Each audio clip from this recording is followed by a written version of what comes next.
everybody. You're listening to the Big Chill Podcast.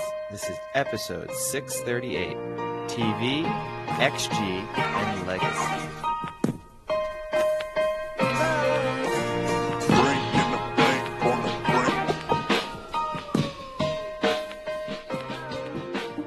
Hello, Big Chillians, and welcome back to the Big Chill Podcast. I'm Frank, joins us with Eddie.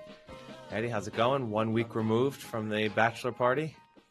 Yeah, no, I'm fine. I mean, I was pretty sick last week, including we recorded the episode, and later that evening, I genuinely thought for a second I was going to die. I had severe pain in like the front and back of my ribs, not like organ related. It was very much like skin, as if I'd sort of broken a rib, basically. And it happened. It struck me in the middle of the night. It was very, very odd. So aside from that brush with death, things have been going pretty well. What did your mother say when you told her that? I didn't share that information with my family. Best to keep severe sickness quiet. You got to keep your family members on their toes. You want to surprise them when you die. You don't want them to see it coming. That way they'll be more grief-stricken and emotional, and people are more likely to say positive things about you. You know, if people see your death coming, they process it, and then, at funerals or the little memorial messages they share, they aren't quite as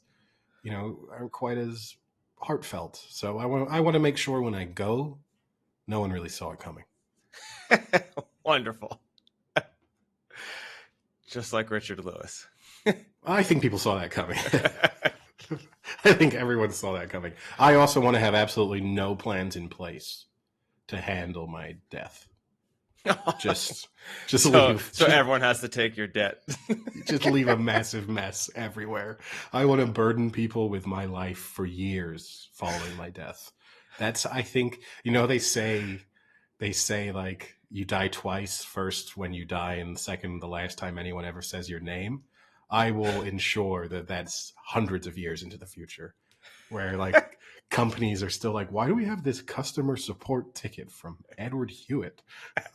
Like, I want to make sure it's a lasting legacy. Did we ever give him that free bet? Yeah. Like, did we replace his jeans? I don't understand. Why did he complain about these? The zipper can't have been that bad. That's funny.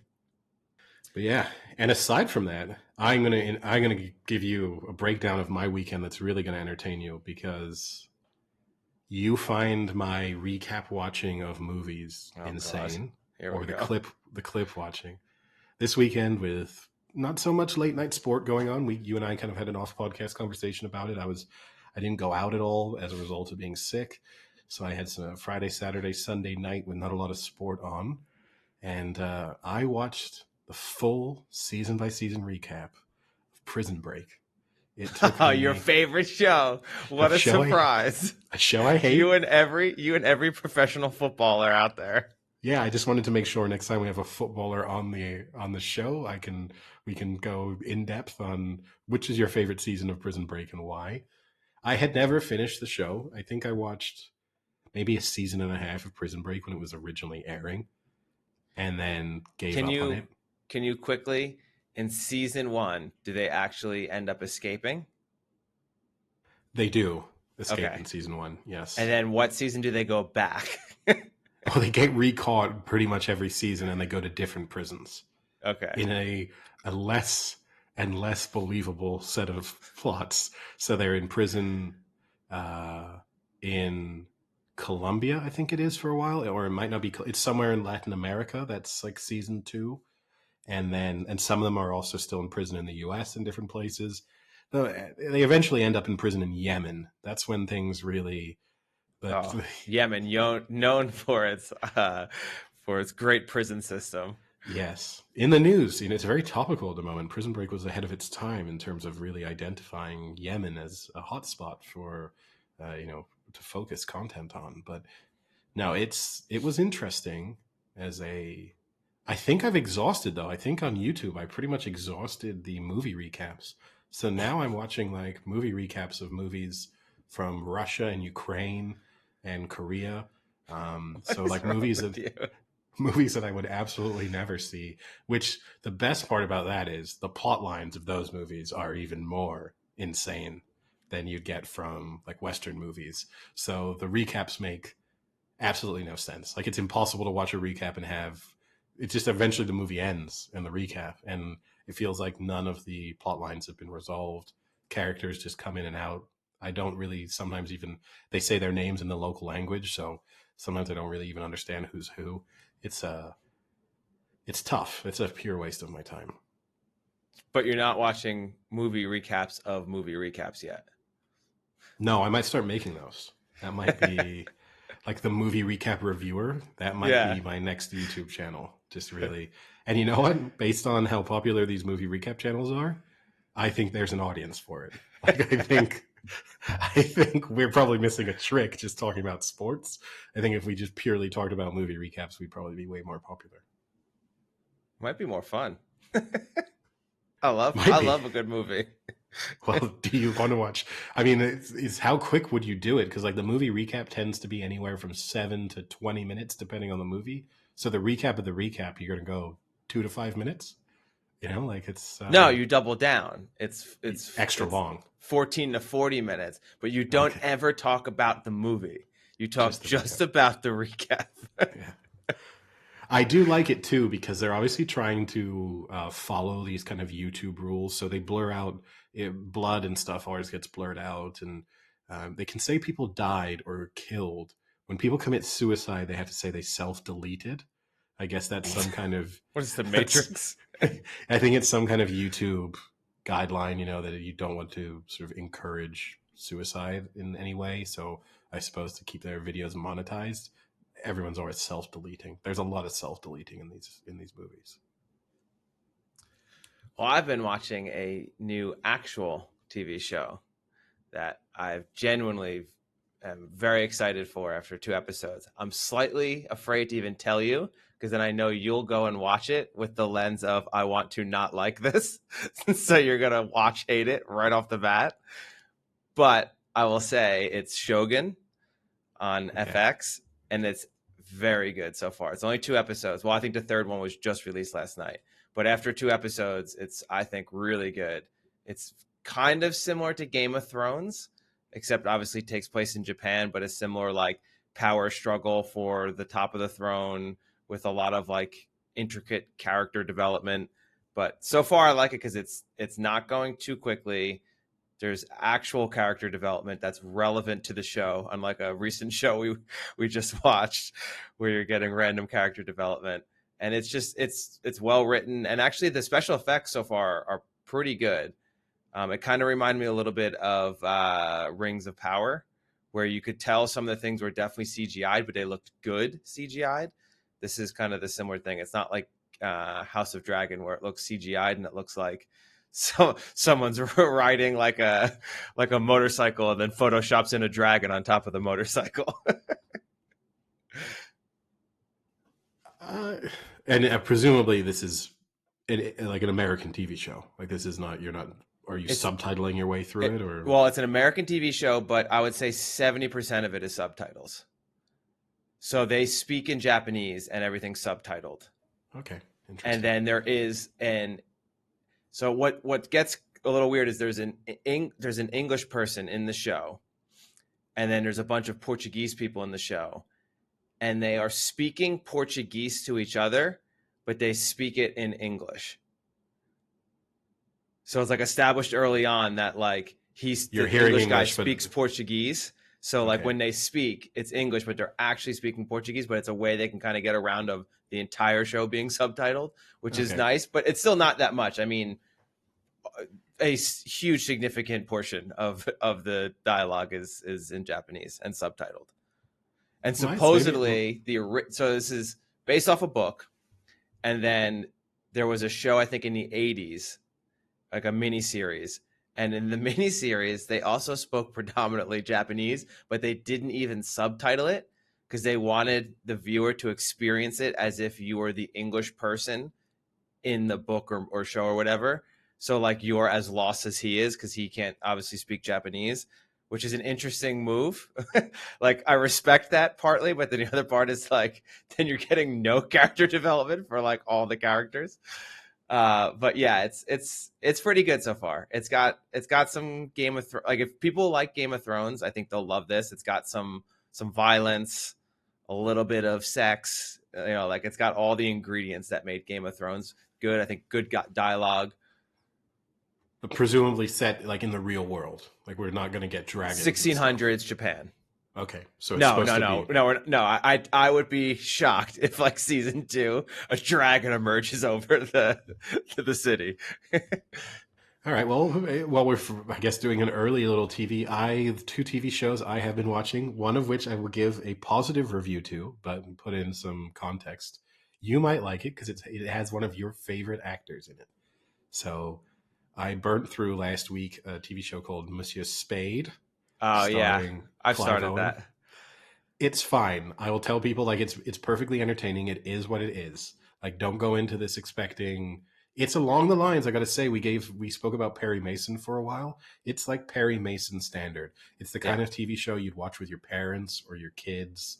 To me, it's like the sort of show you'd expect to have on like a Sunday afternoon, like a little bit of murder mystery stuff. So don't expect. It's a little bit confusing because it's made by AMC. So that makes you think you're going to get like a gritty crime drama, but it's not. It's like, but Yeah, it delivers. It delivers what you'd expect it to deliver. Yeah. And the other thing, which we spoke about a few months ago, I have been watching Masters of the Air. Oh, you've been watching it. Now tell me, how many episodes are you in? I'm 7 episodes in, which I think is fully caught up. There's 9 episodes in total, so there's 2 episodes left to air. So let me give you what I heard, and let me see if you agree with it. Okay. So a podcast I normally listen to that was very excited for the show said early on the first few episodes were pretty subpar, but then that they've slightly picked it up as they've gotten deeper into the season, but still it's nowhere near the level of Band of Brothers. Yeah, I think that's pretty fair. Like, if this was your entry point to this sort of trilogy of TV shows, I don't think you're going to watch Band of Brothers or The Pacific, which is a real shame because it's in my opinion, some of the best television ever made. But the Band of Brothers and The Pacific did a really good job, even though they were both, especially Band of Brothers is like a true ensemble. The Pacific is a little bit more focused on a couple of characters, but they do a good job of you get to know those characters and you care about those characters. In this show, suffers a little bit from the True Detective season 4. Like, I don't care about any of these characters. At times, I'm not even sure really who's who because you just get bombarded, ironically enough, for a show about World War II bomber pilods. Are they also wearing masks and stuff? That also happens. So there are scenes that it cuts to like them in a dogfight, like mid-air, and you kind of don't really know. And particularly, they make this mistake in the early episodes. It's funny because you'd almost expect this to be like an editing adaptation they make as they got feedback, but this doesn't make sense for the way in which TV shows are made nowadays. But like the first few times they're flying, they're cutting from one plane to another, to another, to another. And you're like, I don't know who's who. I don't know who just got shot down. I don't know who just got shot in the leg. I don't understand really what's happening. I guess we'll debrief when we land. Versus later in the TV show, they kind of focus on one plane. So you have a better, like, you're not lost in the sort of the fight itself. But ultimately, I don't really care about any of the characters. It's not super compelling. There's way more CGI in this series than there, like, I felt like Band of Brothers and The Pacific both relied very heavily on the sort of real footage, like kind of using real things and then editing in like additional stuff. But fundamentally, like, they're really in a tank or they're really in a landing craft or whatever. Whereas this is like, well, you're really clearly not in a plane. Like, that plane landing is just fully CGI'd. And that's a little bit of a shame because it doesn't always look amazing. And also, I've got to say, part of me, just from a more historical perspective, and this can be a criticism you could level at Band of Brothers too, every British person in it has to be this like posh twat. Like, like there's no, it's always like hard-nosed, scruffy American soldiers coming over to save Europe. And then there's the posh, nitwit kind of going back at them, trying to be like, well, you're not that tough. And we just kind of have to deal with that. This is kind of, you're incompetent, have to follow the rules. It's a little bit annoying, Well, maybe you'll And like Shogun because there's only one English person, and he is not a aristocratic twat. so that's a little bit of a shame. He's called And the then Barbarian. and then also from like a pure historical perspective, the show seems to hint at that like a big motivation for everyone involved. There's a talk of persecuted people in one of the speeches, like as if the Holocaust is like a big, you kind of, it's sort of alluding to the idea that people had come over, like we'd started World War II to stop the Holocaust, which obviously is not the case whatsoever. Most of these people would have been completely unaware of the level to which Jews and other groups would have been persecuted. So that's the bit that bothers me a little. Like there's this kind of revisionist history element to it where we're trying to sort of say that, well, we were in the war for the very, very best of reasons.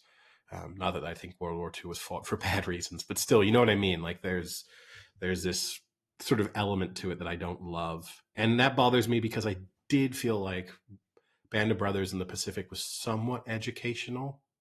Like it definitely could have been a good entry point to develop an interest in World War II history. And this to me feels like it's closer to like Tom Hanks and Steven Spielberg just sort of, enjoying themselves. I won't say what I was going to say there, but and it's based on a book. It follows the same sort of approach as the Pacific and Band of Brothers. But what I think it suffered, the book it's based on is like written by like a historian, whereas the Pacific and Band of Brothers were both based on a lot of both books written by the actual characters who are taking part in the show that they're representing. And I know that there's been lots of criticism for Band of Brothers in terms of how it represents certain characters because of the opinions of the people who were involved in the making of the show or whatever. But it still just made it seem a little bit better. This is like, it's a mediocre show. I'll just say that. I've waffled for a while. I mean, the other issue too, right? There's a reason why this is the third one they probably made, because it's definitely hardest to make a movie about people flying airplanes. Like logistically, that's just not an easy thing to film. It's not an easy thing to like show on screen, right? I mean, you have someone with a huge mask on stuffed into a tiny cockpit. That's not conducive for like a great viewing environment. So it's probably the most challenging, and it's probably part of the reason why this is the last one, because it's not the easiest, but I guess eventually they were going to make it. Yeah. And it's I don't know. I feel like I get it. The bomber pilots, kind of the lesser told, like the fighter pilot. That's the sort of sexy storyline, and the bomber pilots. We saw the bomber planes at the museum, and we got a real good account of what happened. And we even said, like, man, that sounds like it should be a movie. And I will say I'm happy that I'd recently gone and looked at the exact plane that they're flying, because it does give you that appreciation of like the size, how limited the space was, which it's difficult to, as you say, it's difficult to translate that to TV. But yeah, overall, it's a shame, because I love Band of Brothers and I really love the Pacific, which I don't think gets the level of attention that it deserves.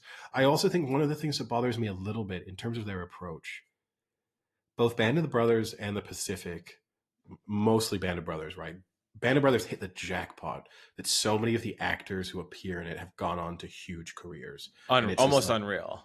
It's just like who's who, particularly of British actors, because they're like, you'll be like, well, Tom Hardy's like a really tiny part for 4 minutes in the show or whatever. And you can literally, like, if you were a not super famous British actor from sort of anywhere between 1995 to 2005, you probably are appearing in Band of Brothers. And that's kind of cool. This, to me, like the inclusion of Austin Butler and stuff, they're taking a completely different approach, which is like, let's get star power in this TV show, which The Pacific didn't have either. The Pacific, I guess the Rami Malek is in the Pacific, and then obviously it's gone on to a huge career. So they also have that. You have that element of like you rewatch the Pacific and you go, oh wow, that guy's now a huge actor. But in this, he's the sixth character or whatever.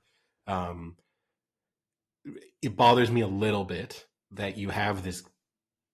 That Spielberg and Tom Hanks, they in a sense have this plan. How do we make this show popular? Which is we have a mixture of recognizable actors but who aren't stars, and then younger people who may go on to be stars.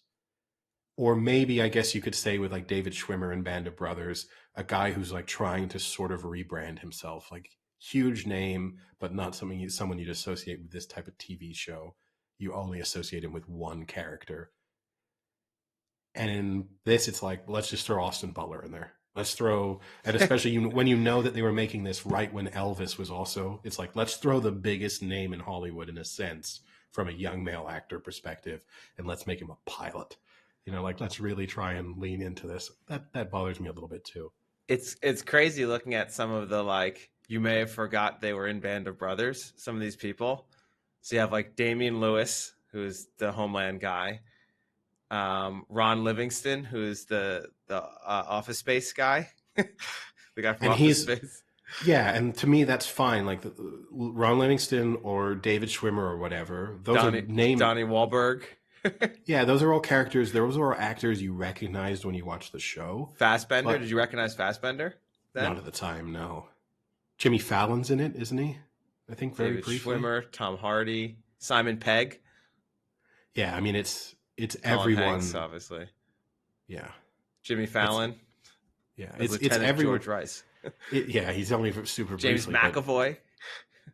No, it's impressive. The star power that it's turned into is super impressive, but that wasn't the goal, right? Whereas this feels much more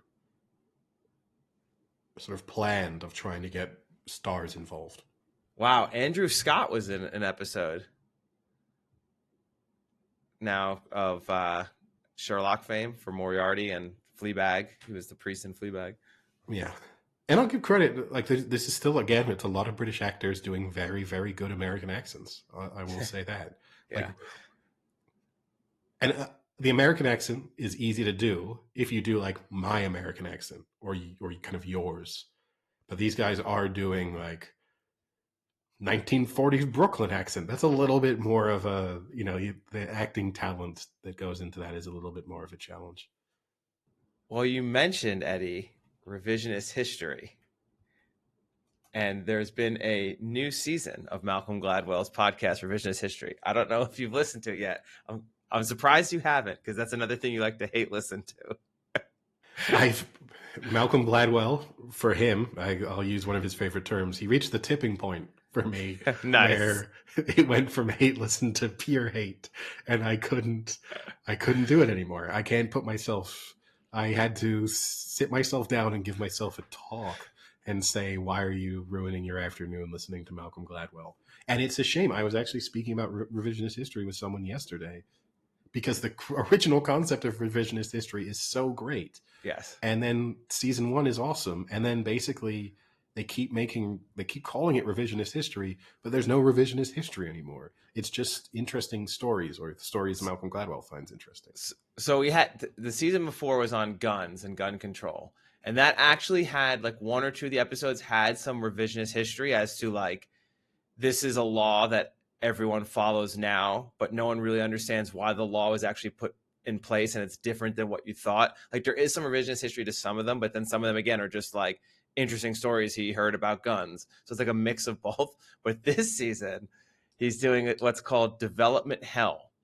And he's talking about how some like great ideas in Hollywood just never get made, and what are some of the reasons why they don't get made. It has nothing to do with revisionist history.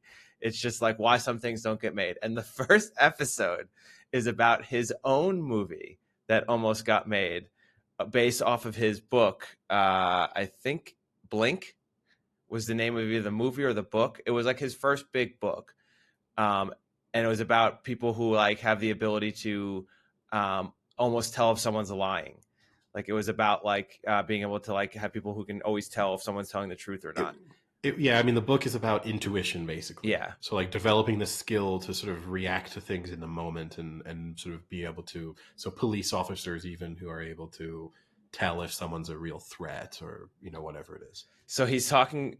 He had a really famous writer and producer, the writer for Traffic and Syriana, who was attached to it, and they got like really really close.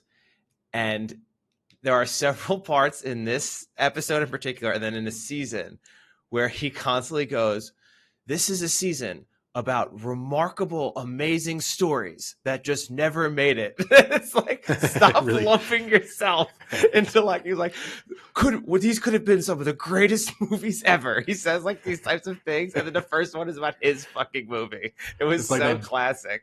It's like that Bill Burr joke about like the Apple advertising, where it's like Einstein, Gandhi, Steve Jobs, like just kind of like throwing yourself into an elite list. Like, it's a great way to try and put yourself in the conversation. Like, this is a list of some of the greatest writers of the 21st century. Yeah. Number 7, Malcolm Gladwell. Yeah. And then there was actually some revisionist history in it, because this is, I guess, a little controversial and maybe a little depressing, but the guy who is the writer was very good friends with Heath Ledger. And supposedly the movie was going to have Leonardo DiCaprio. Like, he was attached to it. And when it was greenlit, Leo was going to star. But then the writer started like kind of changing the script, and the guy became younger, and he was like obsessed with Heath Ledger being the lead. And he was apparently very close friends with Heath Ledger. And the story goes that when Heath Ledger's father and brother found him in the hotel room dead, this script was on the nightstand with his phone number written on it. And like, out of shock, they just like randomly called that number, and it was the writer. And so he was like one of the first people to find out what had happened. And that part is a little shocking. But the other part is, then he said, like, Heath Ledger, he just had this freak death where, like, if you just combined like Benadryl with too much caffeine or like alcohol, and he just kind of like had this freak reaction and died from like this combo. And it's like, maybe, but the combo wasn't Benadryl and alcohol. It was 7 different kinds of antidepressants and painkillers. Like, it's a little different. Like, you can't really say like, oh, he took 2 Benadryls and took like Advil, and you shouldn't have combined that. It's like, yeah, like when people his look back on it is like, I get it. Like, maybe he didn't really like try to what do I say in YouTube? Delete himself. Self-delete. Yeah. But he was definitely taking a lot of illegal drugs. You'd be aware of the risks. I mean, look, maybe you have to do that if you're that writer, because not to make a joke out of a very dark topic, but maybe he doesn't want to think, was my script the thing that pushed Heath Ledger over the edge? Like, he was contemplating, and then he read my absolutely dog shit script and decided his life as an artist was not worth continuing if this is the type of work he was going to be presented with. But it was actually interesting, because that's what then he stopped pursuing the movie after that, and never told Malcolm Gladwell. So then, like, you had this like somewhat live reaction, although I'm sure they probably talked about it right before recording of it. But yeah, so Malcolm Gladwell putting himself up there with the movie greats. Doesn't surprise me. One thing Malcolm Gladwell is not short of is ego, but there's and it's a shame, because like, I was a very early fan of Malcolm Gladwell. I was reading, he was almost an overnight success when it came to his actual books, but I was there from the beginning, and that's not why. It's not like one of those, it's not an indie band that becomes popular and then you dislike them because they're huge. But to me, it's just a shame, because in a sense, Malcolm Gladwell was the early stage of what like some podcasters and sort of YouTube influencers have become, which is the guy who can be knowledgeable on everything. Yeah. And once you then start to see the backlash to some of what Malcolm Gladwell writes, where the actual academics that he is citing their papers who were like, that's not at all what our conclusions were. That's not what we want our work to be used for. And he's like, well, no, but I've adapted it. I've adapted it to a larger audience. And you can thank me for popularizing your 10,000 hours concept. Like, that's where I struggle with it a little bit. So before we move on, you also mentioned Perry Mason. And I want to throw something out there. We've talked about True Detective at length and how you, I think, disliked the season more than I did. But overall, not the best season of True Detective. What if I told you season 5 is True Detective : Perry Mason season 3? Are you in? Yeah, I'm in. I mean, I'm wondering how I am so in. Yeah, let's scrap the True Detective part of the story. Let's just do Perry Mason season 3. If True Detective can be the way we backdoor our way into a new season of Perry Mason, and we'll just put a few spirals in an episode. Like every once in a while, he opens a book and there's a spiral in it. Just every once in a while, he's solving a crime and he's like, maybe it's a mystical demon. And then they go, oh, no, actually, it was that guy over there with a gun. But we pretended for 90 seconds it might have been a higher power. I'm fully on board with that. Yeah, I could. All right, let's call Malcolm Gladwell, and then we can pitch some of the big people in Hollywood that he knows. I think if we can get Malcolm Gladwell and Ryan Russillo on board, who also always is claiming to be pitching storylines to people, I think if we can get the two of those heavy hitters, we are guaranteed multiple seasons and several movies. I think that is bare minimum. It is such a shame when you think about True Detective was like automatically greenlit for season 5 off of like half of the season of season 4 was already greenlit. But then a show like Perry Mason that honestly I think was substantially better. Maybe not better than season 1 of True Detective, but better than seasons 2, 3, and 4 of True Detective. Perry Mason, I think, was better. And it's just like not even a chance it gets renewed. Yeah, I mean, the biggest criticism you could have of Perry Mason is that it suffered from the fact that it didn't know how long it was going to be on TV for. And so there were some longer story arcs that they'd committed to and some storylines that were not wrapped up because they obviously expected to have at least another season. And True Detective and shows of that sort of ilk benefit from the fact that they know this is it. We've got one season to do this whole. Now, our criticism of True Detective season 4 is that they knew going into it they had one season to do it with, and yet still somehow managed to mess it up and not resolve all of the storylines and throw lots of details in there that we didn't need. So, very poor writing from that perspective. But to Perry Mason, the biggest criticism you can have is that we were like, well, whatever happened with this? Why is this character significant? What happened to this person? And we'll never know. Yeah. Like all of the greats. Right. Should we talk about sports? Kind of the thing we do. Yeah. So I want to start with just a quick NFL because there have been some headlines. I'm going to start with the trivia.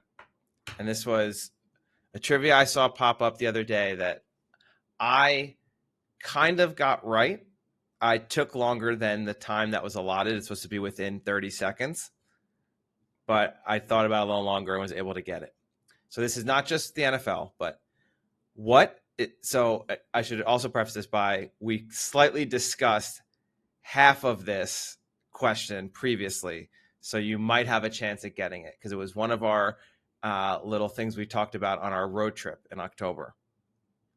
So what's the only city in the United States that has a team in all 4 major sports? So hockey, football, basketball, baseball, but has no championships this century. So from 2000 on. So I think I instantly know the answer. Damn. Although I think it's a little bit misleading because the city part of it is, I think, the tough thing. Because I think this is a set of teams where they are all play in basically the same city, but they do not have the city in their name. Because I think it's Minnesota. It's Minneapolis, yes. Yeah. But then obviously most of those teams, it's the Minnesota Vikings, Minnesota Twins. Minnesota Wild. You're not actually getting the city name, but yeah, I got you there. That's nice answer. Thank you. You must have seen this. I think I've seen on like Reddit or something, people complaining about that as a question. I think is what because people have been like, well, it's not actually an accurate question because it's not the city, and some of them Well, actually kind of play is though. out. Some of them actually play technically outside of the city limits, so it's not even that good. It's the internet. It's what people do. Yeah. But yes, so the last team, actually the only team in Minneapolis to ever win a championship were the Vikings in, I think, 1969. So it's been a while for Minneapolis to see some hardware brought home. Yeah, I mean, I guess they had the Lakers, right? Technically, like they have the Lakers moved to LA Oh, from, okay. Yes. and I think they were in St. Paul, maybe. I don't know. Maybe I'm Part of the messing Twin that up. Cities. Yeah, I'm pretty sure. But yeah, they also have that heritage. I think they were in Minnesota, the Lakers. I mean, they were definitely somewhere around the Great Lakes because of the name, but I think they were in Minnesota.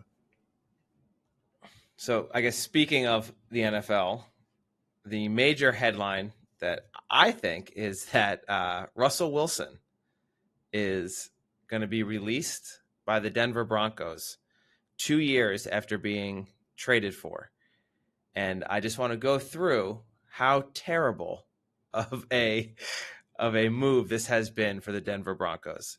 So the Denver Broncos gave up 2 first-round picks, 2 second-round picks, Drew Lock, which was a blessing, and Noah Fant, gave Russell Wilson $165 million guaranteed, and in these next 2 seasons will have to eat $85 million in dead cap money. Yeah, I think it enters the discussion for worst trade of all time in the NFL for sure. I mean, the sort of great trade robbery obviously always stands out, but this one looks pretty terrible for the Broncos. I also think you then have to add in the whole situation with them benching Russell Wilson last year and sort of trying to convince him to to leave and take a pay cut. It also makes them look bad from an organizational standpoint, sort of untrustworthy. So they've taken a hit on pretty much all fronts. And then you think of the division that they're in, and it's hard to see where the light at the end of the tunnel is anytime soon. So yeah, it's a pretty bad trade. There's no sort of redeeming quality from the decision that they took. Do you think he bounces back in any way, shape, or form? Do you think he's a starter next year? Uh, it's a tough one because you try and think of viable landing spots for him, and there actually aren't that many because so many teams have a somewhat settled quarterback position or are about to be in a position to draft. The question, I guess, would be: is will someone who's drafting a rookie quarterback this year decide that it's worth bringing Russell Wilson in for a year or two? Like, if you're the New England Patriots, could you decide that bringing Russell Wilson in for on a 2-year deal whilst you're, the third pick in the draft gets up to speed on the NFL and learns from a pretty experienced quarterback? That would probably be a smart move. And if you can get it on a fairly team friendly deal, obviously he doesn't have any financial concerns. So he could be he might be in the mood to take a low cost deal. So, I think that's the only way he is a starter. So a situation like that. so some of the landing spots thrown out have been the Bucks, the Patriots, the Jets, maybe as a backup to Rodgers, the Steelers, the Falcons was a pretty popular one, but the most popular is the Raiders.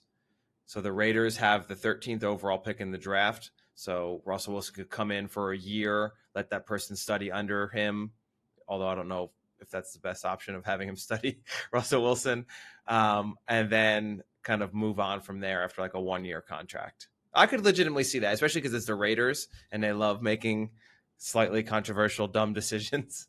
Yeah, it makes them relevant for the first couple of weeks of the season because you do have some sort of star power at the quarterback position. That could make sense. I think the Raiders or the Patriots, the Buccaneers make no sense to me. I mean, they've got Baker Mayfield.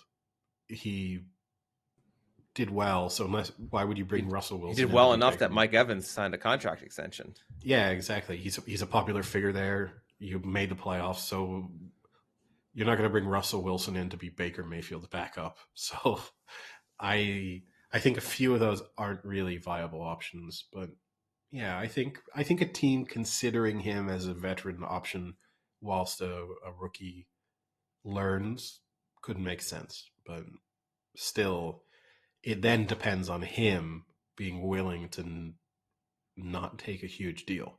Like no one's going to pay him $35 million a year. Like he's not going to get a 2-year, $70 million contract to come in and sort of hold the torch while someone else learns the playbook and gets used to the NFL. Yeah. My other NFL story is the Jason Kelce retirement.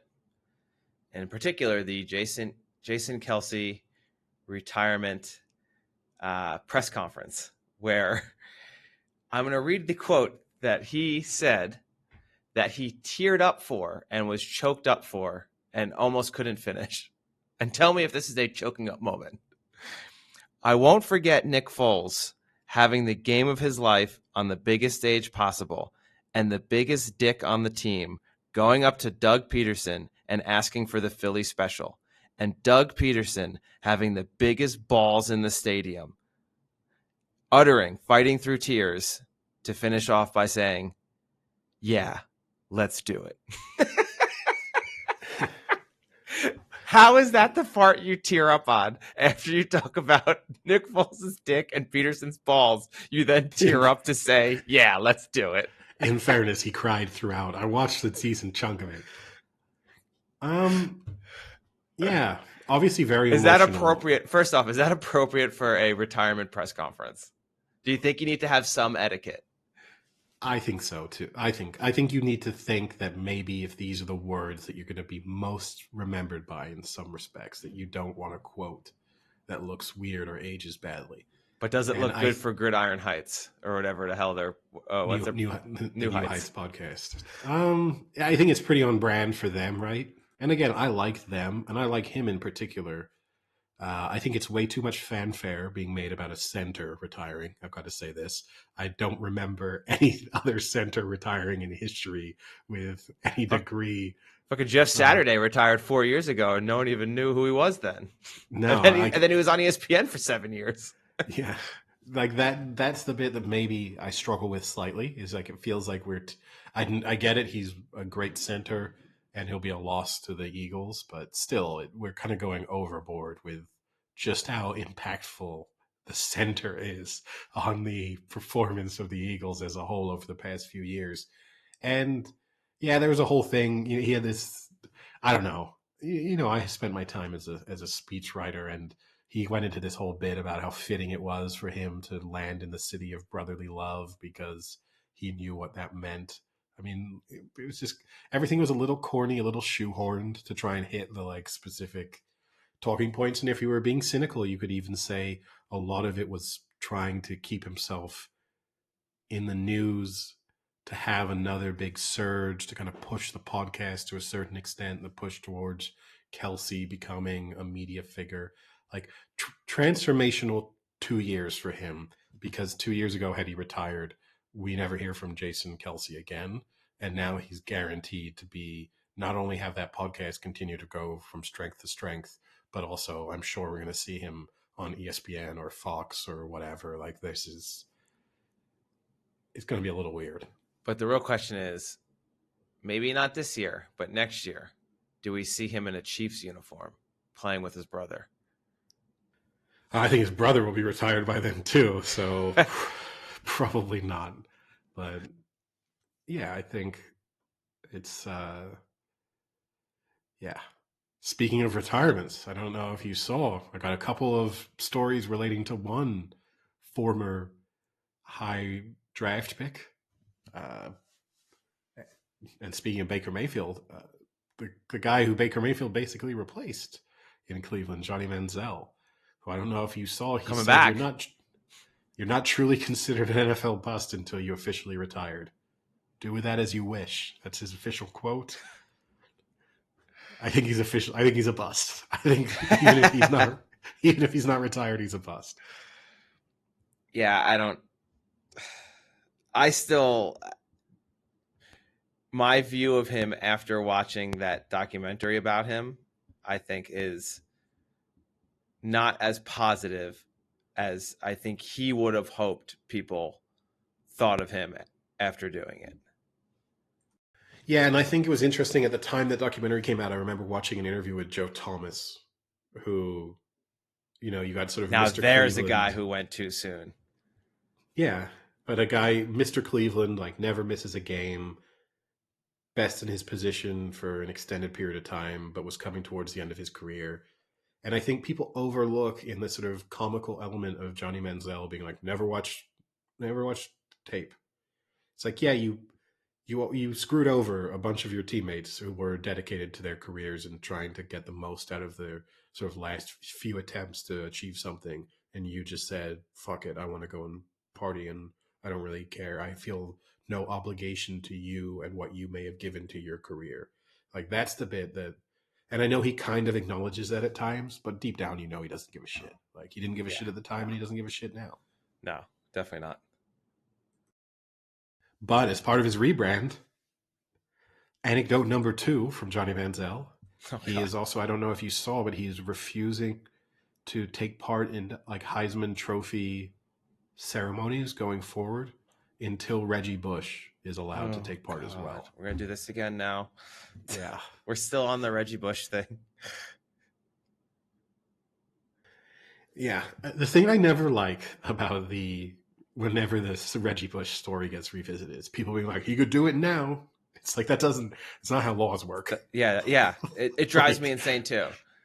Like Caleb Williams made $10 million in NIL this year, and Reggie Bush still doesn't have a Heisman.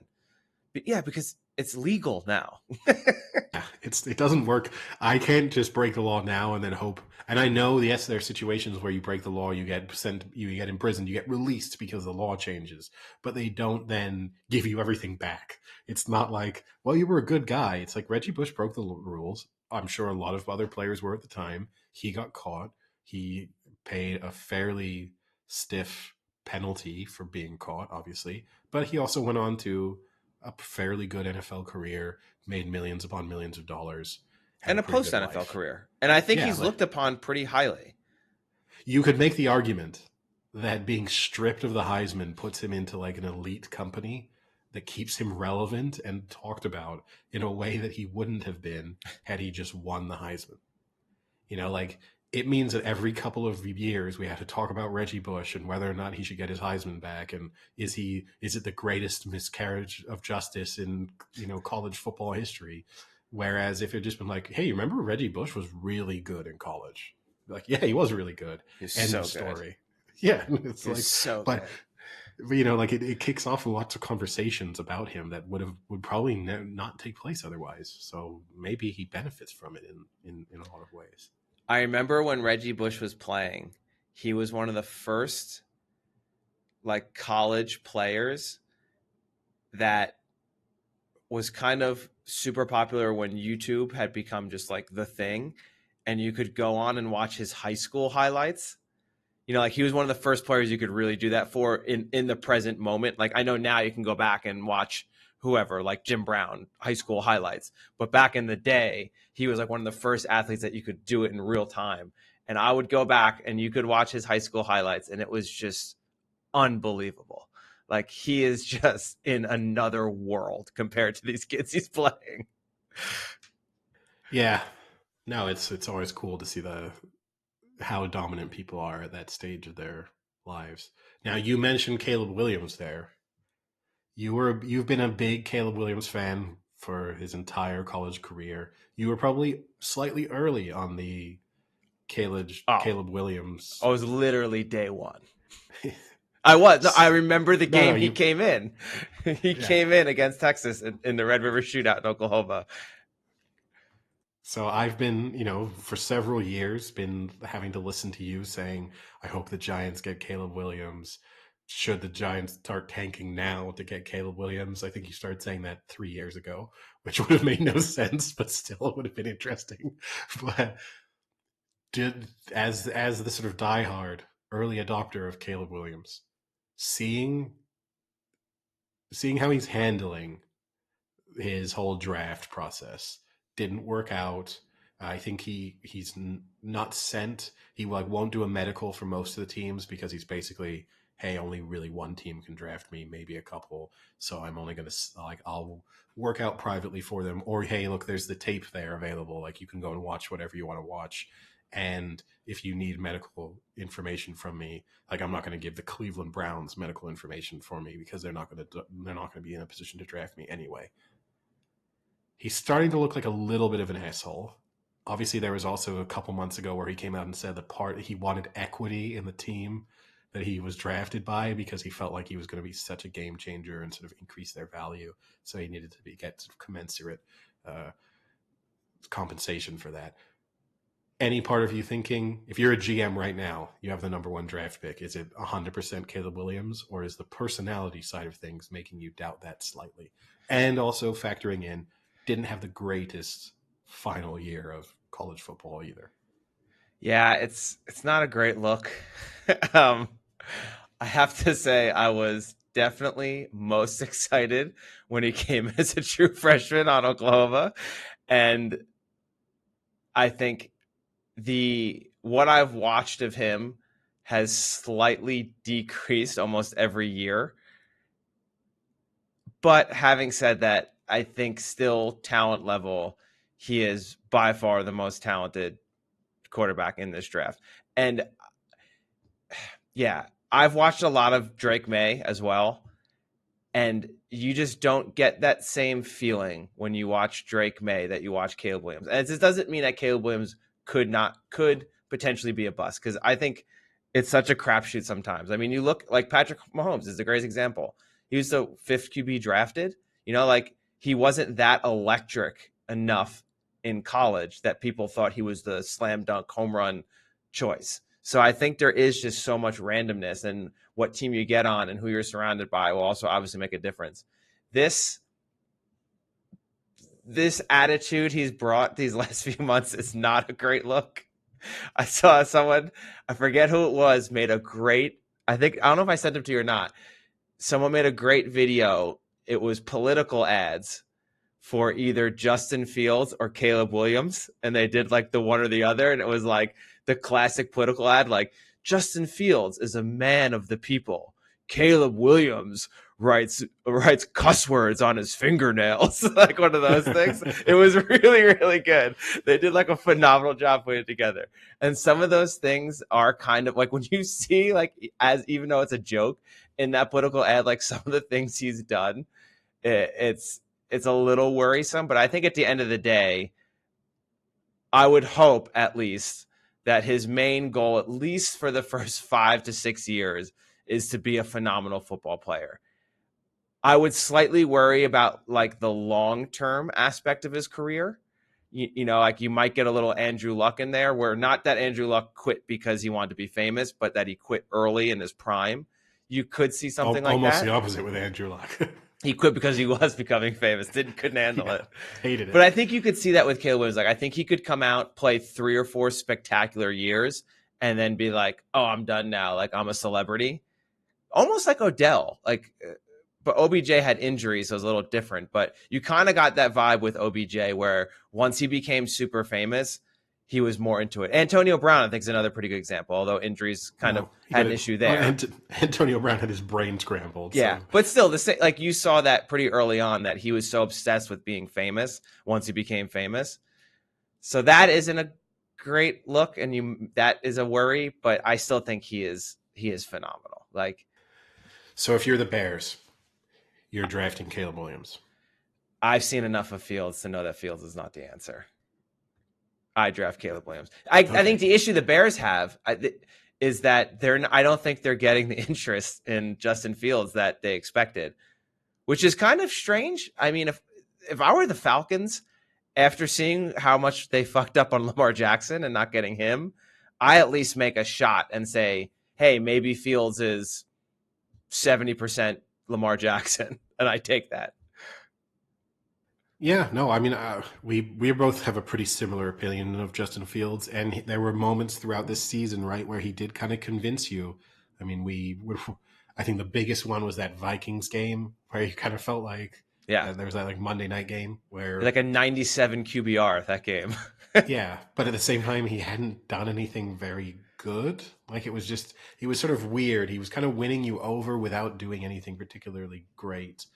Yeah, I don't know.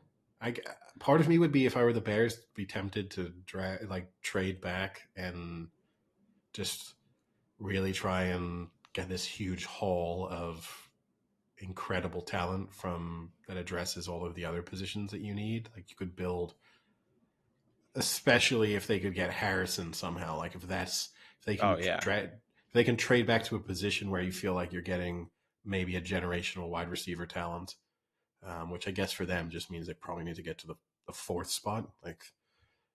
But you have to wonder who's the trade partner. Like, do the Cardinals want to trade up and get a quarterback? Do they really want to get Caleb Williams? The Chargers are the fifth spot. You can't imagine, like, they obviously wouldn't be trade partners. So it is a little bit of a difficult one to navigate. And then the question, I guess, is whether you think either Washington or the Patriots would be willing to give you a little bit extra just to be locked into the number one and get Caleb Williams. But yeah, I don't know. I don't know what I would do. It's a little bit of a tough decision to take. I mean, anyone who is slightly concerned about Caleb Williams, you go back and you watch his first ever appearance in college football as a true freshman. They were down, I think, like 20 points to Texas. And he came in and replaced Spencer Rattler, who was at the time like the number one QB prospect and was supposedly going to be like a number one draft pick. He comes in and comes back and wins them that game. And it is unreal. He has like a 90-yard run on one play. Just unbelievable game. One of the greatest games I've ever seen for someone coming in as their first ever college game.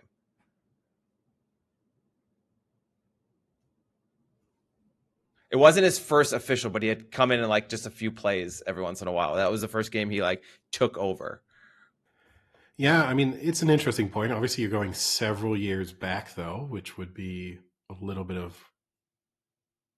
surprising. And then you mentioned, well, he was replacing Spencer Rattler, who was supposed to be one of the next big things. And now we've got Spencer Rattler entering the same NFL draft as Caleb Williams. Yep. And I mean, I guess we'll probably go in the first round, but significantly later. Like maybe a second round pick. But you could almost flip it and do the opposite of like, well, let's roll the dice on this guy and see. But yeah, well, who knows? All right, in other sports. Premier League. Wait. Let's finish up the college football. Okay. I don't know if you saw, but EA Sports is finally coming back out with NCAA football. And they signed 10,000. Was it 10,000? Yeah, 10,000 players signed on to be officially in the game. How much do you think the NIL deal was for each player to sign?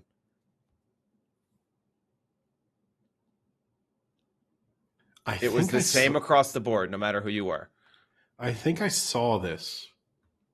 Because I think it was like a $5,000 or something. It's like very, very, relatively speaking, pretty low. I think that was way lower. I remember.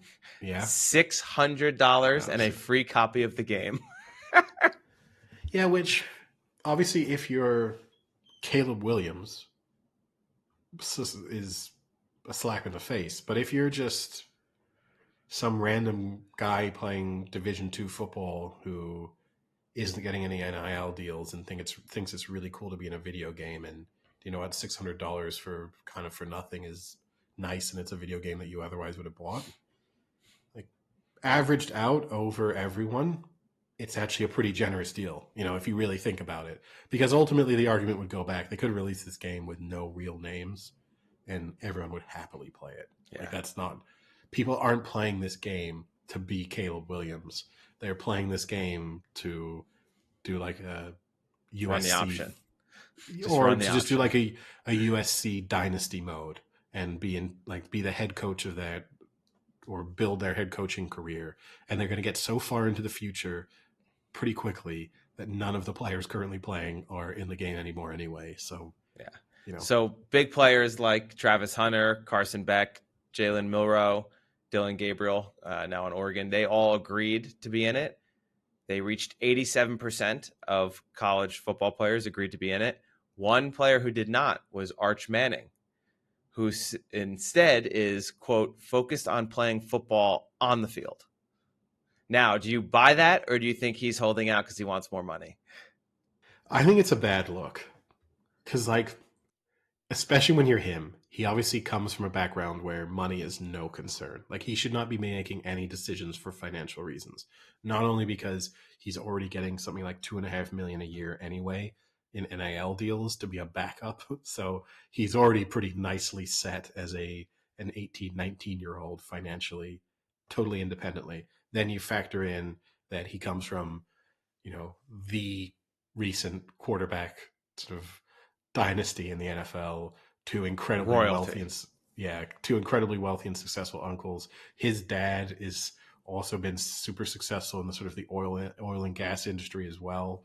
So there's no reason why he should be really allowing the finances of something to dictate the outcome. And I would have thought, if I were sort of an agent or in his family and giving him advice, it would have been like, look, being in this game could help you to build a sort of cult following in a way that you will not be able to otherwise. That people will remember forever if you are the best quarterback on some version of this game. That's going to be the thing that people will love, or that they'll remember in 2024 taking over Texas and building, winning the BCS championship 3 years in a row with you as the quarterback in their dynasty mode. That is something people will legitimately remember and talk about 35 years later with their friends. So just do it. Be in the game.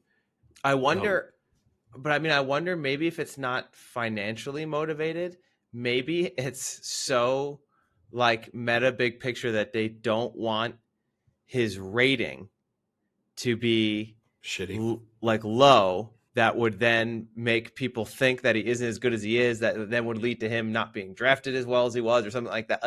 Just looking so far down the line at such crazy things that the EA Sports ranking of him would affect how he is perceived as an actual quarterback in the NFL. Maybe. And maybe just his backup status means that people don't, that's sort of off-putting, that to go back to that sort of cult element, it's a little bit harder to achieve. But I don't know. I would have wanted to be in the game, and I wouldn't want to be paid for it. I would just be happy to be in it. But I think what's weird is he's still technically going to kind of be in the game probably, though, right? Just not his name. Because isn't that what they used to do back in the day? They used to just put the numbers of the people and still make them kind of who they were in real life. Yeah, and his name instead will be Arthur Morning.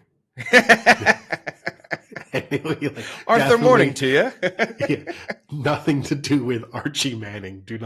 I know they're both backup quarterbacks at Texas, but it's just pure coincidence that the names somewhat resemble Marchie Anning.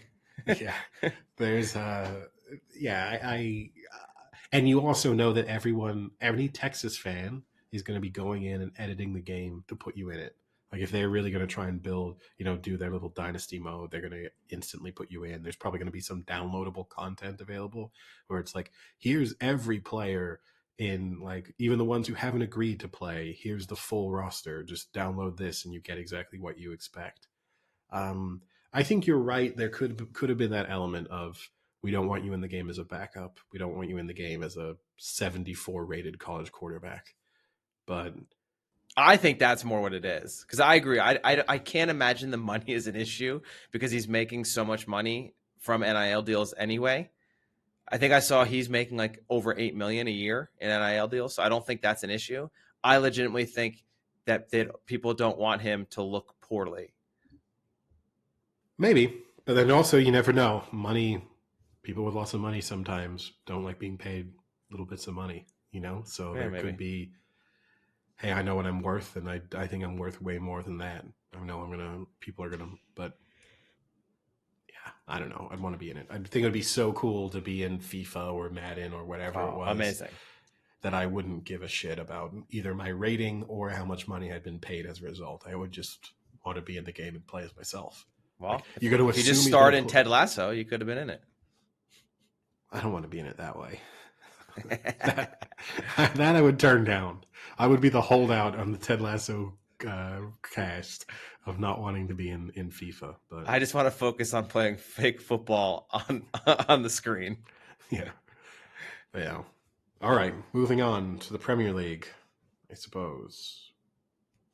There was a Manchester derby at the weekend. City came from behind to win 3-1. Well, Phil Foden came from behind. Briefly looked at as if there was going to be a little bit of a shake-up at the top of the table, as if Arsenal and Liverpool were going to have that little bit more hope that maybe City were going to slip up. But as it turned out, I mean, City dominated that game from start to finish. It was a Marcus Rashford goal from out of nothing. I mean, I'm going to tell you now this. I want to spoil this slightly. And I know that there's probably a similar breakdown that exists on the internet somewhere, but I want to do this all my own. It is a process that I have started, and I will deliver. I have we've been an XG podcast for a long time, big proponents of XG. I've completely lost faith in XG because the number of times I see games, Arsenal won 6-0 yesterday, and their expected goals outcome was like 2.4, and City won 3-1, and their expected goals outcome was like 7.9 in that Manchester derby. I am doing a. It was 3.1. Okay, I love it. What was Arsenal's XG yesterday? Arsenal's XG yesterday was 1.95. So you're on that and they one. scored 6. So I am doing a breakdown of every game played in the Premier League this season. That is the starting point, but I will eventually do next season. And I want to see how accurate XG is. I want to see the plus minus on XG across the board. I know that you can do. Because what bothers me is you normally see the statistic aggregated. So like, what is Manchester City's expected goals so far this season? What are the actual goals that they've scored? But I actually want to see the matches themselves, that little breakdown. What's the variance? Like how? Let me stop because I'm a little confused. So are you saying you want to see how accurate XG's prediction is compared to what the actual final outcome is? Yes. So I think right away, my concern is I don't know that much about XG. I have an idea of kind of how they're doing it. My idea is that they usually under predict. Like, I've never seen an XG of like, maybe not never is the right word, but it is very, very rare to see an XG over, like, honestly, over like 4. Like, I don't think I've ever seen an XG of like 6 ever. Yeah, I mean, I'm sure it happens in some leagues, but no, in the Premier League, if we take that, no, I would be interested to know what the highest expected goals outcome from an individual team in an individual match has been. Because then my next question then isn't some of the point of XG to also show you that the team they were playing was just particularly bad at not letting in goals? So for instance, like maybe Arsenal really didn't even play that great and they only probably should have scored 2 or 3 goals, but because Sheffield played so poorly that they were just letting everything in, even when it wasn't earned. Isn't that part of like what XG is supposed to take away? Sometimes. I think it's also supposed to show you teams being clinical, right? Because it's from that position a player only scores and 0.3 of the time and you've scored, so you've done something that you wouldn't normally expect to happen. I think it's also trying to relate that element. So like if you see Haaland scores 65 goals from an expected XG of 55, that's not because his opposition is weaker. It's because it shows how clinical and consistent he is. So I think there's that part that's factored in. I don't know. I've lost faith in it. I was a little bit, I've been tracking it. We've been speaking about it on the podcast for years. It's something, and you'll tell me that the City's expected goals outcome was 3.1. That's fine. But their expected goals outcome at halftime, it was like 2.7. and they hadn't scored a goal. And then in the second half, they've had like an XG of 0.4 and scored 3. Like this is, there's a certain moment in time. I think we're tracking a statistic for no reason. I don't get it. I see little correlation between the statistic and the outcome. And so it feels to me, the number of times I look at the XG and one team will be winning on XG and losing in real life. And sometimes I'm watching the game and I'm like, why does this one team have an XG of 1.6 and this other team's winning 2-0 and has definitely been the better team, but it has an XG of like 0.7? Well, how are they technically losing this? It's not like they missed an open goal. They didn't miss a penalty. I don't understand. Arsenal dominated that match yesterday. I legitimately thought at one point at halftime, I thought they had a chance of going on to score 10. And then you're telling me that their XG is, what did you say it was? Like about 3. Yeah, I mean, it blows my mind. Like none of their goals came from positions where you almost wouldn't expect someone to score. Like, okay, the own goal, I don't know how you factor XG into that element, but still it's a dangerous ball being played across the face of the goal from a couple of yards out. There's a high percentage chance that results in a goal. Okay, there's a little bit of a deflection on the Martinelli goal. I get it. Not all of those finishes are always going to result in a goal being scored. But at the same time, they didn't smash in a 35-yarder from out of nowhere. Yeah. Like they dominated possession and kept creating chance after chance in the box. And in addition to the goals they scored, Saka hit the woodwork from a yard and a half out. Saka missed a really good chance. Not only did they score 6, they probably should have scored 10 if they'd been totally clinical. I don't know. I'm losing faith. That's all. I'm losing faith. Oh, sorry. Their XG was 2. So I will say City's XG was about 3. They had 27 attempts and 8 shots on goal, whereas Arsenal was 1-2 basically, and they had 22 attempts, so a little bit less attempts, but had 10 shots on goal, so more shots on goal. Because already here's an issue. I wonder if corners are a factor. Because City had like fucking 17 corners that match. They had a corner every 3 minutes. But already, if you're telling me, so you're saying their XG was 3.1. If you're telling me, did City score a goal once out of every 9 attempts? It feels to me like that number would be higher, lower. Well, what would be lower? I think they score a goal more frequently than once every 9 attempts. Yeah. So if I just take it from that sort of raw statistical standpoint, I would think that if you tell me City have 27 attempts on goal, I would expect them to score 4+. But isn't that part of the issue with XG is that they're not factoring the specific players in? Isn't it just an aggregate of like the level at which you're playing, supposedly? Yeah. I think that is an issue. But yeah, I don't know. So maybe they got to do like DVOA, where then they factor in like the opponent you're playing as well as the team you are. They need to go next gen stats. Maybe this isn't next gen enough. No, we need to be fully next gen. Yeah, no, it's we're not next gen yet.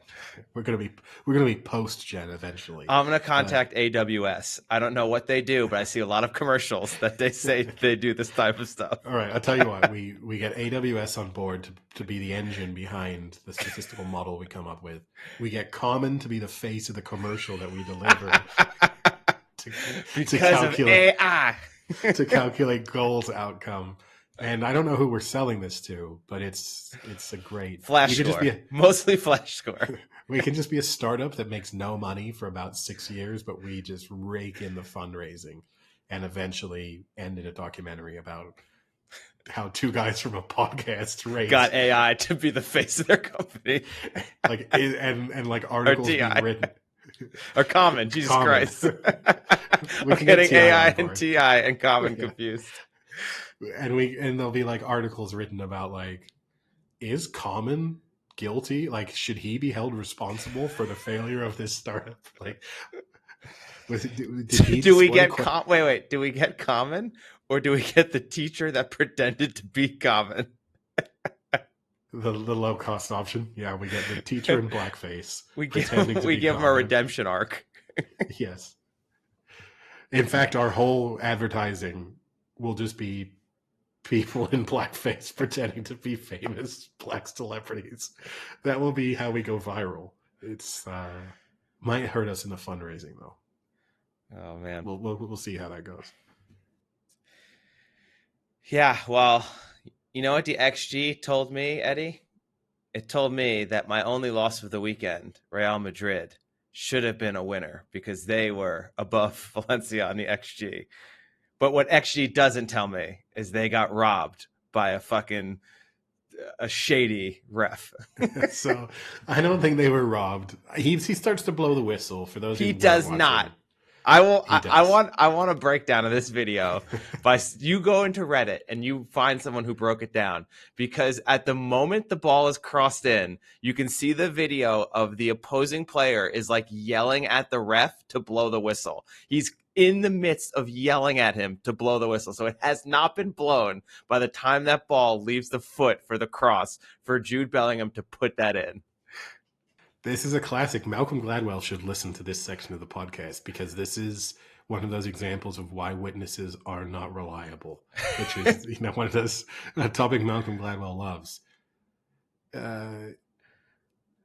So for those unfamiliar, it was 2-2 in Real Madrid had come from 2-0 down against Valencia. It was I think they were now in the 99th minute. There was supposed to be 7 minutes of injury time. However, but there was a horrific injury 4 minutes in.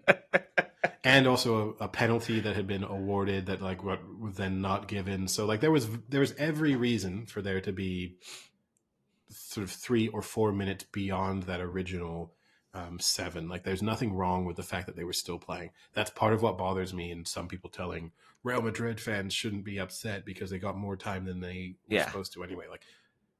Injury time is a minimum. It's not a fixed time. It says minimum of 7 minutes being played.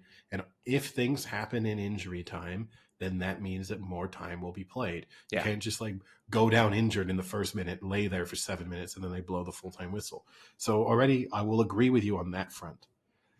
If I were critical of the referee, I think there's also part of the attack was sort of still ongoing, and sometimes you say you shouldn't blow the full-time whistle while the sort of attack is still there. The ball needs to be properly cleared or go out. But I can get it that maybe he has said to even the Real Madrid players, this corner's it. You either score directly, I can't allow you to sort of... Doesn't seem like he said that because they all kept playing. Yeah. As the ball kind of gets slightly recycled out to the right wing to be put back in. Now, I will say the referee puts the whistle to his lips, and I think he starts to blow it sort of as the ball starts to get moved towards. The first time he blows the whistle, he starts to do it before the cross is made. I don't buy it. The second whistle kind of happens as the ball's sort of in the air, and the third one is sort of after the goal. Because I think using the example of the Valencia player nearest to the referee, he starts to celebrate before the goal is scored. He knows because the whistle has been blown. Because the whistle is mid-cross. The whistle does not start before the cross. It starts mid-cross. I disagree with you on that, but as I said to you, the one thing I will say is I wasn't watching this match live.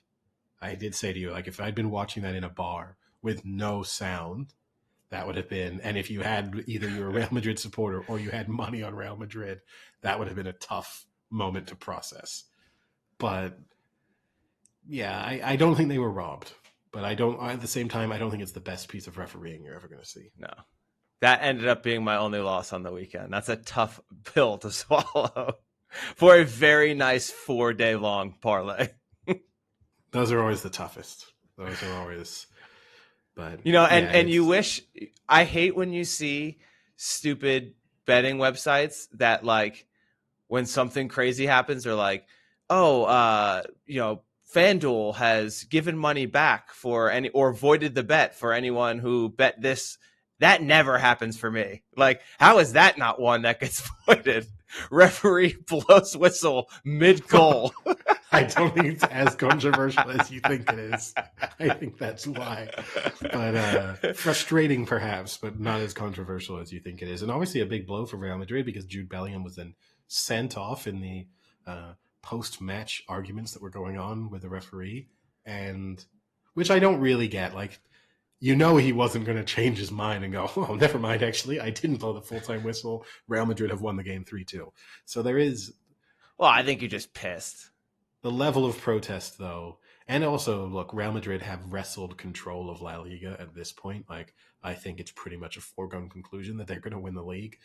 If this had been final match of the season or in the final few matches and like the league was in the balance, I could understand the level of frustration that they had.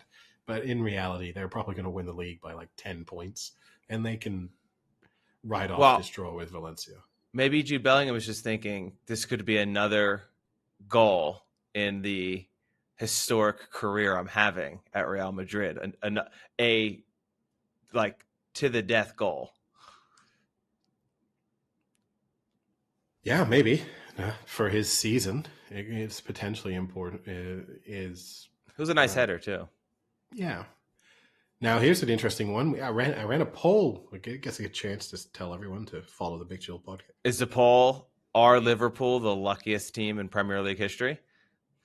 No. Well, we can get onto that afterwards. But the discussion was, right now, if you had to make a prediction, when all is said and done in their respective careers, who ends up with the best career out of three of England's most sort of talented prospects? Jude Bellingham, Saka, Foden. Ooh. Who out of those three retires when you say best career? And here's the interesting one. I'll set the table a little bit and you can disagree. Foden has a slight edge because he's won so much already, and he's going to we've got over Foden's trophy case is unbelievable for his age. Foden is going to retire probably as the most successful from a purely like medals standpoint. Like, it's unlikely. I guess Bellingham maybe with Real Madrid could end up catching him. Saka, I think, will not win that argument. I think Saka's out. You think so? Yeah. Unless he makes a big move to a more high-profile club. And that's not to say Arsenal aren't high-profile, but I don't see them winning Champions League, and I don't see them winning Premier League anytime soon. Could I give a Saka argument? So go ahead. I think Saka is uniquely positioned out of those three that he is the only one of them who, if his side wins something, he will be the main recipient of the credit. So, like, if Arsenal win the Premier League this year, I think it will be like Saka won the Premier League. Foden will probably never be in that position with City. And Bellingham, maybe he's one of. He's like they list like 2 to 3 people. And he's on it. Which it's the same as the Foden position, right? But I don't know. To me, Bellingham, the only way Bellingham can do it is if Real Madrid win the Champions League this year. Because next year Mbappe is there, and then it's Mbappe's team. Yeah. I agree with you, but that is a big if. That's if they win. It's a big if, but it means that, like, when you weight their trophies respectively, one trophy for Saka could be worth 15 for Foden. You know what I mean? Like, because the reality is, and I think Foden will become a bigger and bigger figure within this City side, and we kind of rush, right, to label how big of a star a player is. Like, these are 3 incredibly young players. Like, we don't know what they're going to look like in their primes, and there is a very realistic possibility that Foden at 28 is like the talisman of the City team and the sort of focal point of whatever they're doing, and our perception of him could have totally changed by then. And he could be England's leading man on the international scene too. Any one of these 3 could be. But still, Saka, like, he has that chance. I also think that you then get into, like, Saka and Foden can become club legends at their respective clubs. In a way, Bellingham probably can't at Real Madrid. Like, he can become a bit of an icon, but, you know. But, I mean, this is the issue I have with this, is that they're all so young. I think it's a little naive to think that they're going to stay at their respective clubs for the next 12 to 15 years. Let's say 10. I can see Bellingham coming back to the Premier League Maybe in 2 to 3 years. I think Saka will finish his career at Arsenal. That's a bold. That's a long career. He's 22. It's a bold prediction. I think he finishes his career at Arsenal. I think Phil Foden finishes his career at Manchester City. But I wouldn't see him leaving City, but I can see Jude Bellingham leaving Real Madrid at age 20. Maybe at Bellingham age 24, he comes back to Premier League. Bellingham is the nomad. I should say comes back, but actually goes to. He's never really been in the Premier League. Yeah, he's never. Bellingham is the nomad of the three. And when I say finish his career, I'm going to put a little slight asterisk there. You don't mean like the last 2 years. You mean like a solid chunk of his prime. I mean, yeah, they're sort of elite level play. Like if it ends up that Saka, like at 33, signs for Middlesbrough for 2 seasons to like... What a way to go out. Yeah. I still think if I had to bet, I would say that doesn't happen. I think he literally retires at Arsenal. But I will leave room open for either Foden or Saka to kind of get to 31, 32, maybe no longer be leading figures within those respective sides and to make the decision to like go to a mid-table Premier League team and finish their careers out there.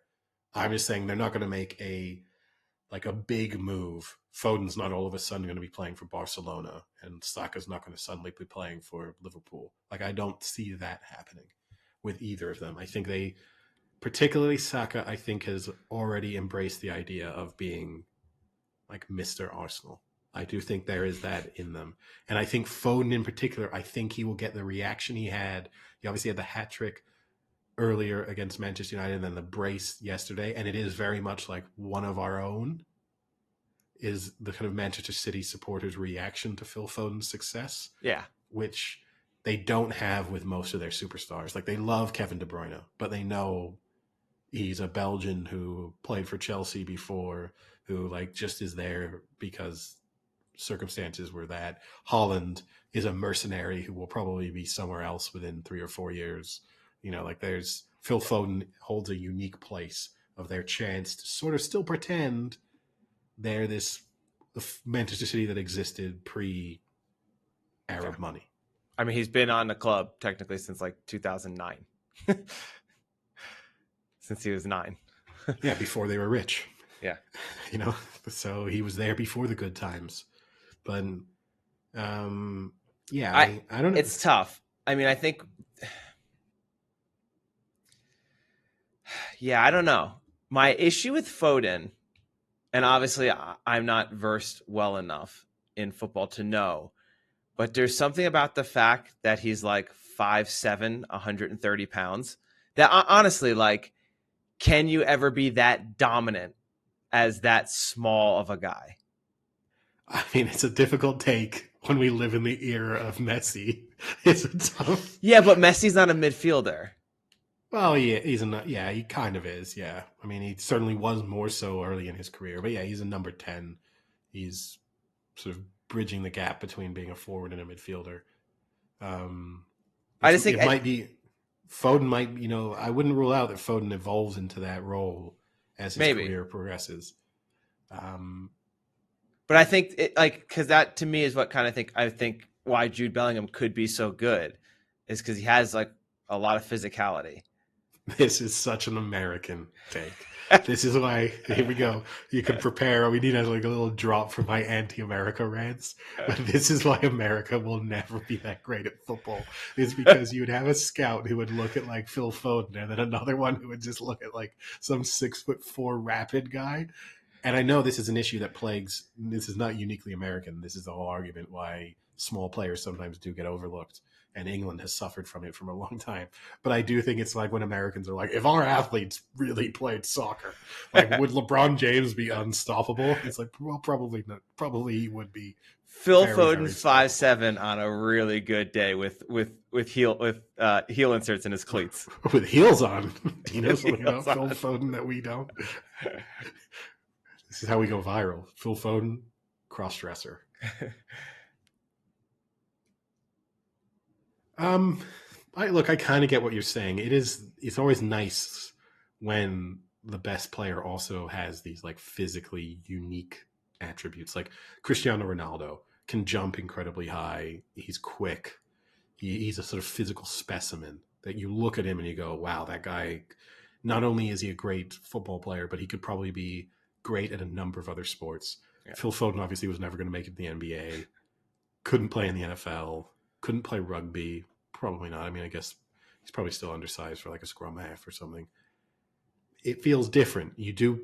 There is something attractive about the greats of a sport feeling like, I bet you he'd be good at a lot of other things. And Bellingham is closer to that. Yeah. But yeah, I don't know. I think Foden, the interesting thing is like what role Foden has as this City side moves into that next generation. And the interesting thing is going to be how long does Pep Guardiola stay around to be part of that transition? Because how much could Foden's career be affected if Guardiola leaves and then that next crucial step is going to be handled by maybe someone who's not quite as suited to doing it. So what's your answer? So my answer is going to be Foden. Because I do think I think he's almost certainly going to win the who won the most things argument. And I think he will establish himself as one of the faces of this City team within the next, I mean, he kind of already is, but like really we're not that far removed. I think we can have that overreaction, right? The recency bias. Like we're not that far removed from even within this season, people not being sure that Foden was part of the best team. Where it was like, well, do you play Grealish on the left? Like, is Foden left out? And it wasn't really until the Kevin De Bruyne injury where they had no choice but to involve both Grealish and Foden every time. It's only then when we've really started to feel like he's sort of more of a centerpiece of the City side than he was. And it's going to be interesting to see how involved he is with England. Because I do think there's a possibility that we could have this whole discussion, like not just obviously us, but sort of more universally. And then Foden isn't starting for England in the Euros. Yeah, I mean, that's another component is the international aspect. I mean, Foden, I think you were right. In 5 years, Foden could be more of the face of his club than Jude Bellingham would be, potentially. But from an international standpoint, it might actually be Jude Bellingham that becomes the face of England over Phil Foden. Yeah. Yeah, no, any one of these players could become the face of England. Like, and if any of them come through with a World Cup and you're the face of that club that wins the World Cup, I think that outweighs 10 Premier League titles. Oh, yeah, for sure. I mean, yes, if any of them is putting in the man of the match performance in the final of either the Euros, but particularly the World Cup, if they're taking the winning penalty, then that's another thing, which I guess you'd say Saka is best positioned to maybe be like the he had his chance. He had his chance already. But still, he is a penalty taker. I mean, like I think it is a very strong chance that Saka could be taking like the 4th or 5th penalty in a penalty shootout. Yeah. So we could have a moment where it's like, here you go, the World Cup is sort of on your boot. In a way that it might not be, like you might need to do a bit extra if you're Foden or Bellingham to kind of really be associated with that final. It will be, you're right, that could be the thing that really determines it in terms of who gets most fondly remembered. But I would lean towards Foden, but it could be any of them. It's an interesting, it's a real thing, right? It's just an exciting thing for England to have three players of that level of talent already doing what they're doing and knowing that you've got another decade plus with all of them. Yeah. Who's taller, Saka or Foden? Ooh, it's close, I would think.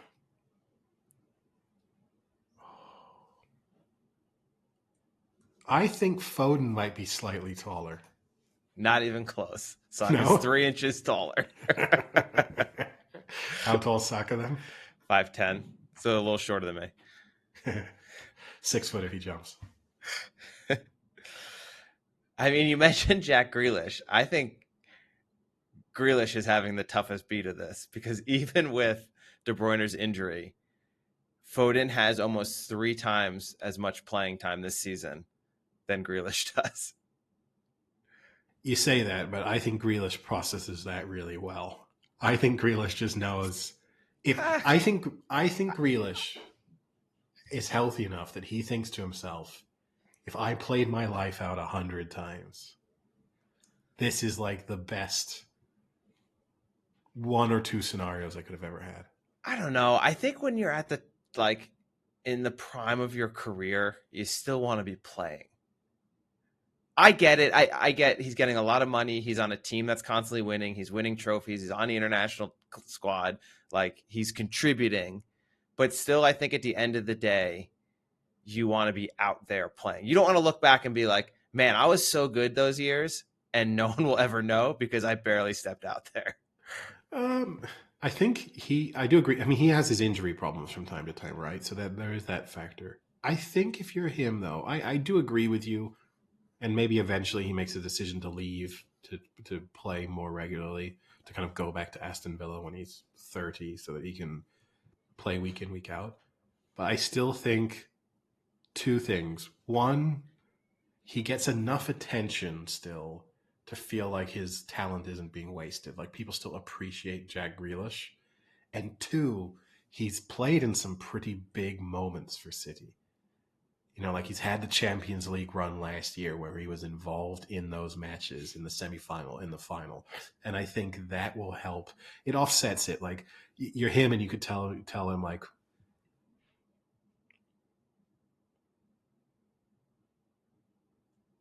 would you rather be playing week in, week out for a mid-table Premier League team, which obviously Chelsea. Aston Villa.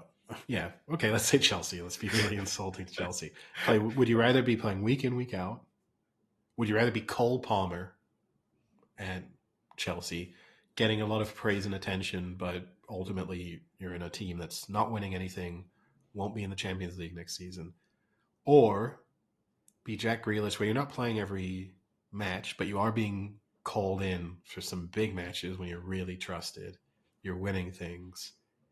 I think I'd choose option 2, I think. But it's close. It's a decision. Because I would go back and forth on this because I do think there's just something to, like, legitimately playing and doing what you do. It's like you have a job, but then you're getting paid a lot of money, which is amazing, but then you're not being able to do the job that you actually genuinely enjoy doing. I'm not even going to factor the money in because he'd be earning a ton of money anyway, right? Yeah, I know that. Like, yeah, either way, he's earning that money, whether it's at Chelsea or at City. I don't know. I still think you retire and you think, I won the Champions League. I played in the Champions League final. Like, you get those stories that either your friends or your family are going to be like, what was it like to play 20 minutes in that final?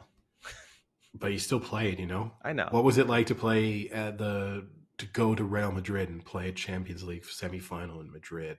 What was that like? Versus you played Aston Villa, and what's the question?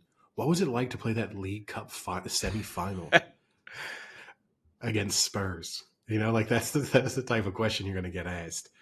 Or best case scenario, the question is more like, what was it like to play against Jack Grealish when he was at City? Like, those are the sort of questions you're going to get. I don't know. I think. Wait, you think Jack Grealish is being asked what was it like to play against Jack Grealish at City? No. Played against myself every day. Biggest demons I had were myself. Well, I think that might be true. But no, I do think. I do agree with you. I think because he's had moments in his career where he has played significantly and kind of proven himself as a week in, week out player, and he'll probably have that again. I think I would take the middle period of. I mean, he would say not only getting to win things, he's also improved significantly as a player. I think I would take that. And I guess he did get the startup of playing a lot and working his way to City. Versus I think the worst scenario is some of those players who are like local, not local in a sense, but local within like the Phil club. Like But Phil Foden's playing. No, but if Phil Foden were in the Jack Grealish position, then Yes. you do get caught of like, are you in a sense almost lucky to be there? Like because you happen to be in the City Academy and not at the Manchester United Academy, that you are part of a winning team, but you really aren't anything. And I think the one thing Jack Grealish will retire and know, he didn't leave any cards on the table. You know what I mean? Like I think a lot of players would be like, if only I got that big move. If only I'd had the chance. If I'd played at City, I would have been able to do this and that. And Jack Grealish will retire and be like, I know exactly how good I was and what I could have achieved. I tested myself daily against the very best players in the world. I was part of one of the best club sides ever. You know, you will know, did I maximize my talent or not, versus a lot of players who would get left with unknowns. Any other sporting topics to cover? No, that's about all I've got. Well, I know we obviously started with a TV movie discussion. My final topic of the episode. We often discuss my Instagram algorithm. Oh boy. And what's it evolved or devolved into now? Well, as a result of our trip to Dublin, I presume, I'm now constantly bombarded with top 5 places to eat in Dublin. Yeah. Top five speakeasies in Dublin. I get them all the time. Best pubs in Dublin. Yep. Best, like literally every fourth reel of mine is a recommendation for like, if you're going to Ireland, go to this place. Did you see one? There was actually a really cool one I was going to send you, where they do like fresh farm to table meals like once a week, and it's a really long table of like 30 people, and you're just mixed. Everyone sits at the same table, so it'll be like strangers. But it got me thinking, like, we could have rented that whole thing, because they said meals were usually like 50 to 75 euros for like this amazing meal. And I was like, oh, we could have rented this whole thing out. And he even said, we'll give you 100 a meal. Man, that recommendation would have been useful 3 weeks ago. But no, it's nonstop. It's mostly the best pub things. And I'd already seen a bunch of those because like that type of content's become pretty popular anyway. They're like interviewing people and saying, what's the best pub in Dublin or in London or whatever? What's the best coffee shop? I was already seeing a lot of those, but it's escalated post trip. And now it includes like most romantic spots in Dublin to go to. Most romantic, most fairy tale locations in Ireland. Like I get a lot of those. I did a few of those that I got did say you have to go to Mulligan's, and we were there. We covered a fair number of the pubs that get put on those lists, especially considering we didn't sort of put in an effort to really travel extensively. Like we stayed pretty central. But we got to what, 10 pubs in our 3 days. So again, we didn't go to the one brewery-like pub that I wanted to go to. That seems to be a common theme when I'm with you. You somehow get me out of going to any brewery that I was excited to go to. We went to Guinness. That's not a microbrewery. That's a macro brewery. I'm not as big of a brewery fan as you are. That is true. That is one of our larger differences, actually, in terms of like social life, places we want to go. I'm not. For you, definitely, if I say you want to go to this bar, it's a microbrewery. That's like, let's do it. I'm in. Whereas for me, it doesn't make me not want to go, but it's not. It's as if you told me, let's go to this bar, the walls are painted blue. Like it doesn't add any value to what you're trying to convince me to do. Now, if you told me, hey, let's go to this microbrewery, and next door is a really good cafe. Oh, yeah, we're there all day. Yeah, and in fact, you could call that Modern Times, because that is a place in San Diego that is a phenomenal brewery and has phenomenal coffee. And yet, Frank, We went to San Diego together, and we were not allowed to go. And no. I would have happily gone. You didn't actually. You in your one. I said it. I said about it. Kind of forgot though, but you kind of when we were actually. Well, we were too busy walking down a road for 3 hours thinking about where to eat. Trying to find a steakhouse. And then we ended up going to a steakhouse with a character of a human from an Adam Sandler movie, preparing himself for his next role.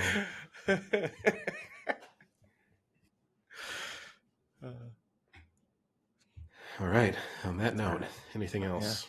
Yeah. No, I think with that we can call it. Cool. All right. Talk to you later.